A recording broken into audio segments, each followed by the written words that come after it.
Olá pessoal, sou Leon Gussonato e serei seu professor na disciplina de Geografia, na área de Ciências Humanas e suas tecnologias. Hoje falaremos sobre a relação entre a geografia e as atualidades com a atividade jornalística, suas semelhanças e seus limites. Vamos lá?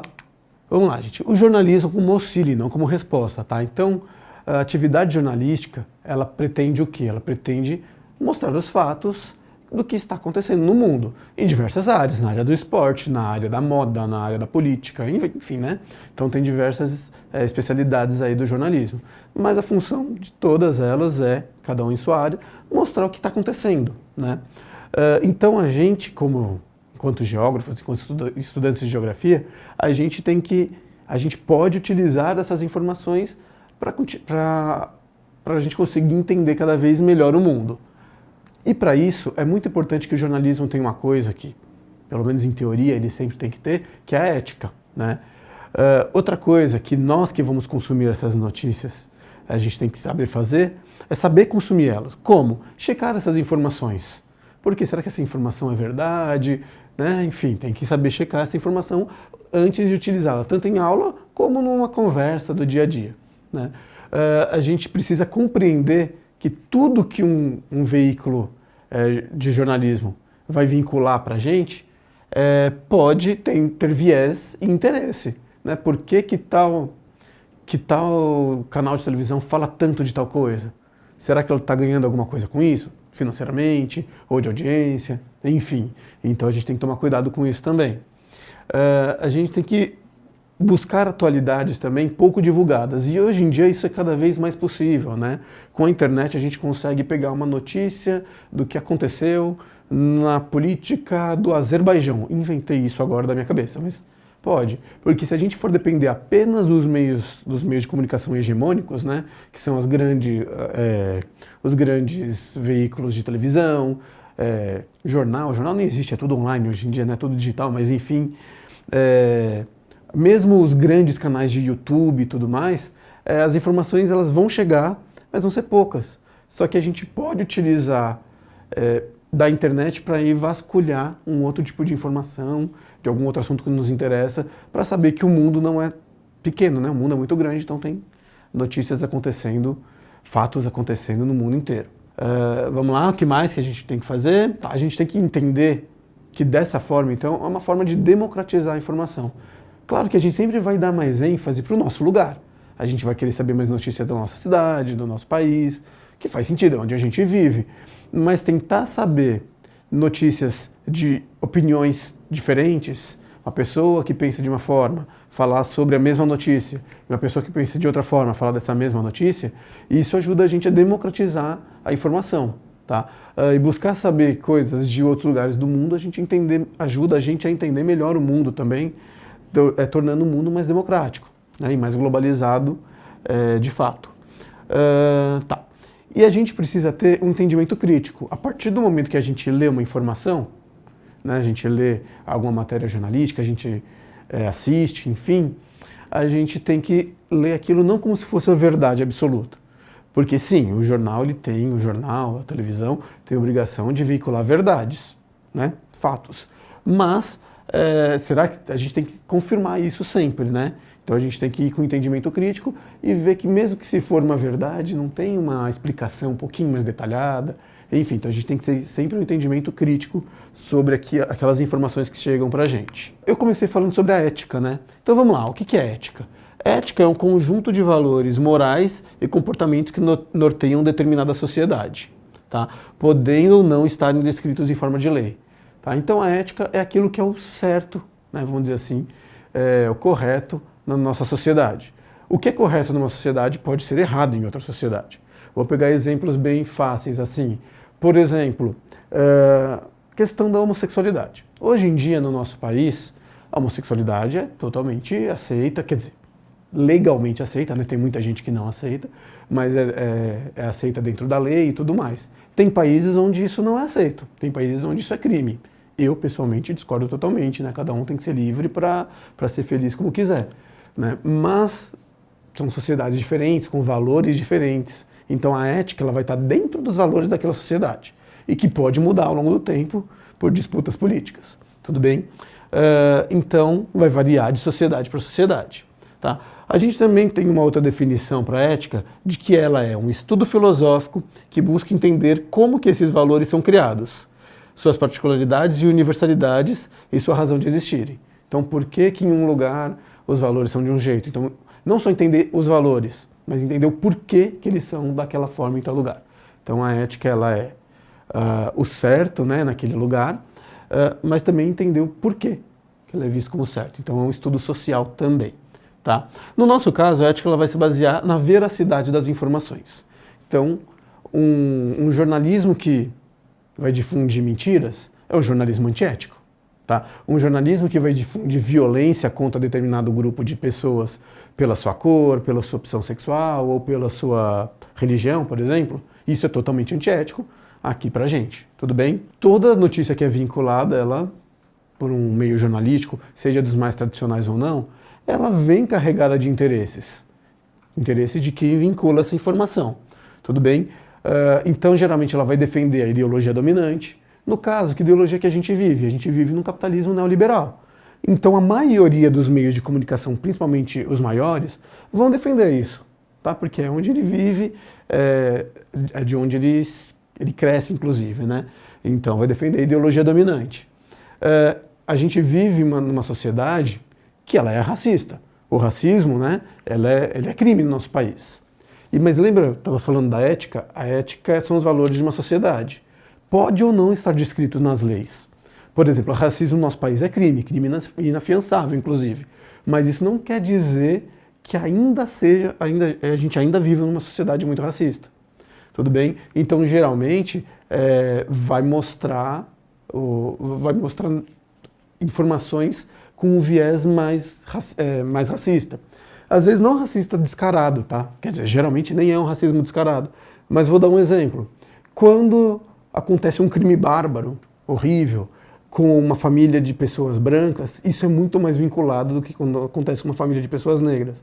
Claro que a pessoa que vincula essa informação, na maioria das vezes, ela vai nem perceber. Você vai acusar ela de racismo, ela fala, não, né, tem amigos negros. Inclusive sou negro, às vezes, pode falar, né? Enfim, é o tal do racismo estrutural, tá? Então, ideologia dominante e o racismo estrutural vão tá nesses interesses, tá, das notícias divulgadas. E, obviamente, é o interesse mais descarado, que é o político-econômico.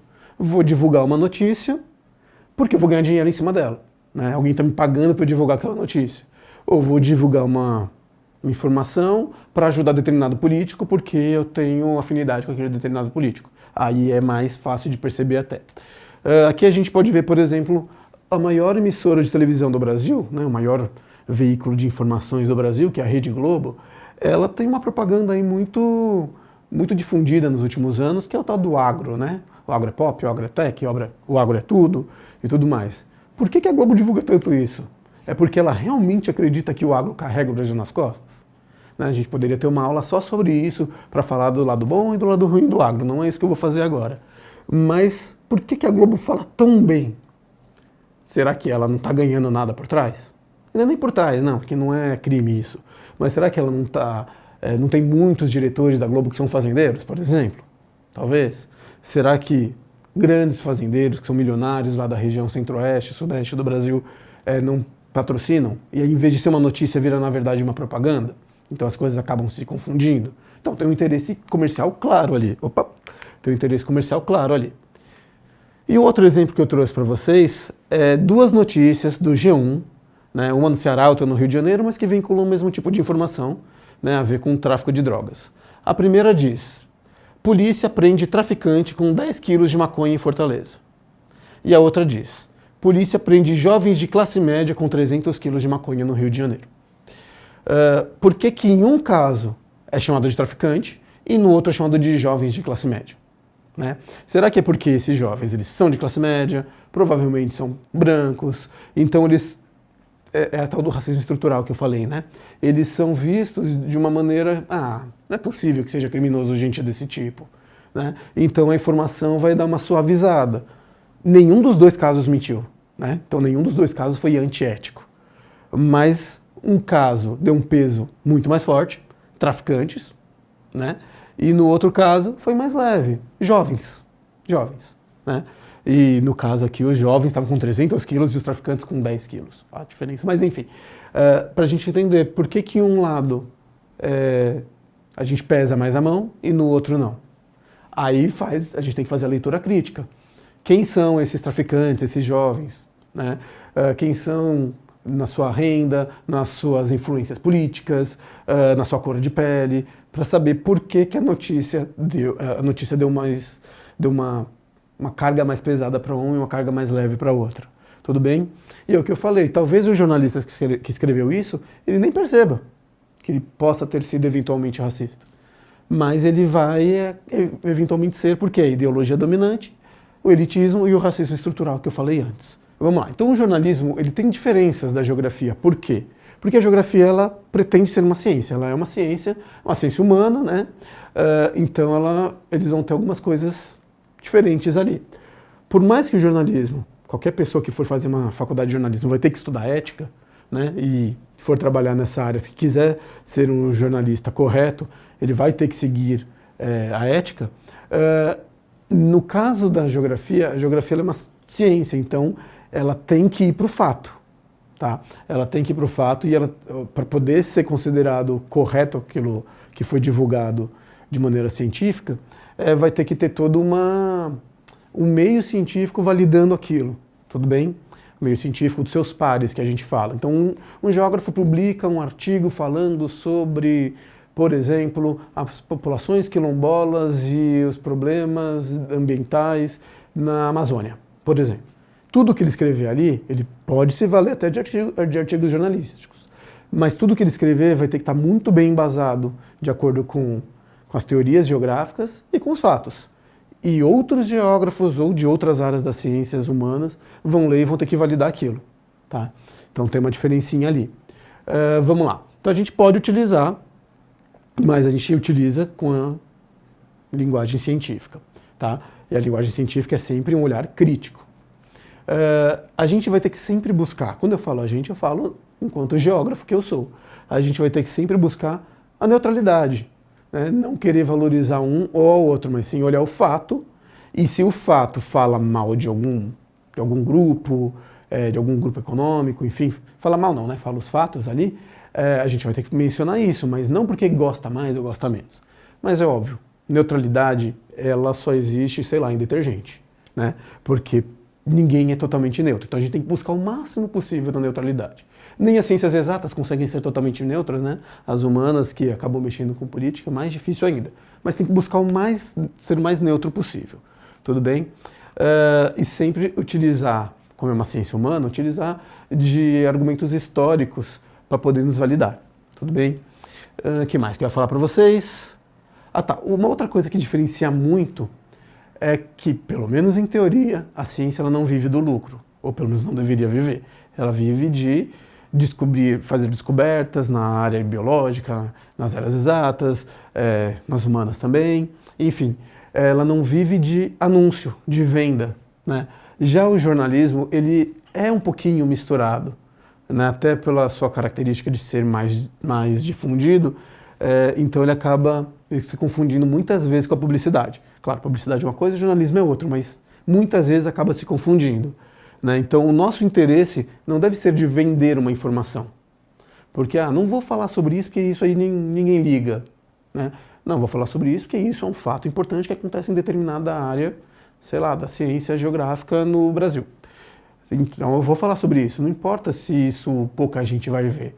Eu tenho que falar e tentar divulgar ao máximo. Já o jornalismo ele vai para onde as pessoas já estão, né? Então porque ele precisa desses views, né, que a gente fala hoje em dia, porque precisa desse dinheiro, tudo bem? Claro, na prática a ciência também acaba se misturando, economia, enfim, o dinheiro acaba sendo importante para isso, e quem vai fazer um livro científico vai querer vender também.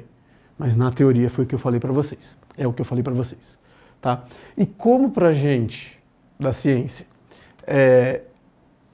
como pra gente da ciência não é tão importante, ou não deveria ser tão importante a venda da informação, mas sim divulgar cada vez mais os fatos, Então, para a gente não deve ser importante, não deve utilizar do sensacionalismo. O que é o sensacionalismo? É tentar mexer com os sentimentos das pessoas. Então, divulgo uma informação, mas aí eu vou divulgar aquela informação mexendo com os sentimentos mais profundos das pessoas, com ódio, com dor, com traumas, com amor, né? Então, por exemplo, se eu vou divulgar algo sobre o que cientificamente o que aconteceu lá em Brumadinho, que foi o exemplo que eu usei, eu vou pegar os fatos e vou falar. Eu não vou me preocupar tanto se a fulana que morreu tinha 5 filhos. Claro que isso é importante, né? Eu vou me preocupar, bom, morreu 6 pessoas, mas eu não vou ficar tão focado se a pessoa tinha, sei lá, morava de tal jeito, torcia para qual time, eu não vou pensar nisso. Já o jornalismo, ele vai mais por esse lado. E infelizmente, muitas vezes, ele vai só por esse lado, né? Para poder ganhar mais audiência, mais view e mais dinheiro, ele vai para aquela dor da pessoa, para aquele sentimento que aí a gente acaba se compadecendo e assistindo mais, tá? Então são algumas diferenças. Solta a vinheta da hora da tirinha.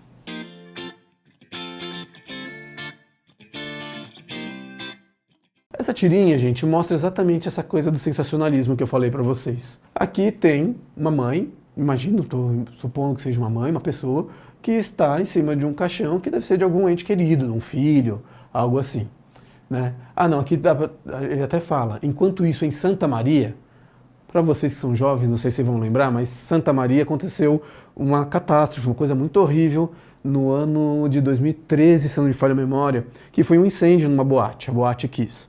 Tá? Hoje em dia até estão falando um pouquinho mais disso. E muita gente morreu queimada, foi uma catástrofe que aconteceu, né? E aí, obviamente que os jornalistas vão lá fazer seu trabalho de cobrir aquela atualidade, aquela coisa que todo mundo tá querendo saber o que aconteceu, né? E aí mostra que então, provavelmente uma mãe em cima do caixão do filho que morreu queimado nessa catástrofe, e aí os jornalistas em cima. Qual é o sentimento nessa hora? Eu pessoalmente acho isso muito triste, porque deveria deixar a mãe viver o seu luto e, obviamente, lutar por justiça e tudo mais. Mas o interesse, nesse caso, do jornalismo é que as pessoas fiquem sensibilizadas com essa mãe que perdeu o filho. Então, vai enfiar o microfone na boca dela, mesmo que seja a hora dela estar chorando com a família dela. Então, acaba mexendo com o sentimento das pessoas, de raiva, de indignação, enfim, tá? Então, por isso, sentimentalismo. Hoje em dia, gente, a gente tem cada vez mais quantidade de informações. Isso significa mais qualidade? Não necessariamente, tá? Hoje em dia, antigamente, eu não sou tão velho assim, mas na primeira metade dos anos 90, eu tinha o que para assistir? Sei lá, 6 canais de televisão. Às vezes abria mais 2, ali tinha uns 6 ou 8, por ali. E era isso. E tinha umas revistas, tinha jornal, e era isso. Eu era bem pequenininho, mas eu lembro. E aí, como que está hoje em dia? Tem esses 6 principais veículos de informação, né, que são os principais canais, mas tem não sei mais quantos de rádio, não sei mais quantos na TV a cabo, e tem streaming, e tem YouTube, e tem o TikTok, e tem o Instagram, e tem um monte de coisa hoje. Isso é bom? Pode ser. Mas isso não significa que necessariamente as notícias sejam melhores. Significa que a gente tem mais informação, tá? Agora, é importante porque democratiza mais, né? Tem mais gente falando, aumenta a quantidade de pessoas que a gente pode conhecer nesses veículos de informação, mas é muito mais difícil de regulamentar, né? Os grandes veículos de comunicação, eles são regulamentados por leis, eles têm que cumprir a ética. Claro que eles dão ênfase naquilo que eles querem, mas se eles falam uma notícia falsa, eles têm que pagar por isso, né? Inclusive, às vezes, em forma de multas, de indenizações. Agora, qualquer pessoa falando qualquer coisa no canal do YouTube, num perfil do TikTok, a não ser que ela ofenda alguém pessoalmente, ela não tem responsabilidade nenhuma. Então, infelizmente, isso que é bom, cada vez mais veículos de comunicação é uma coisa boa, e infelizmente isso vem também com mais desinformação, tá? Com mais, a palavra da moda hoje em dia, com mais fake news, tá? Com menos ética jornalística. Então a gente tem que tomar cuidado. É muito bom poder ter informações de vários lugares do mundo, de várias pessoas, de várias fontes, mas a gente tem que tomar cuidado para ver se essas informações são verídicas e quais interesses que elas têm, porque aí fica mais difícil de filtrar ainda. Tudo bem? E é isso, gente. Chegamos ao final dessa aula. Peço que vocês consultem lá no link do Saiba Mais para ter mais informações sobre o assunto que a gente discutiu hoje. E eu fecho a aula com a gente aqui com essa frase do Oscar Wilde. Chamamos de ética o conjunto de coisas que as pessoas fazem quando todos estão olhando. O conjunto de coisas que as pessoas fazem quando ninguém está olhando, chamamos de caráter. Ou seja, a ética ela não deveria ser uma obrigação, porque ter ética é uma questão de caráter.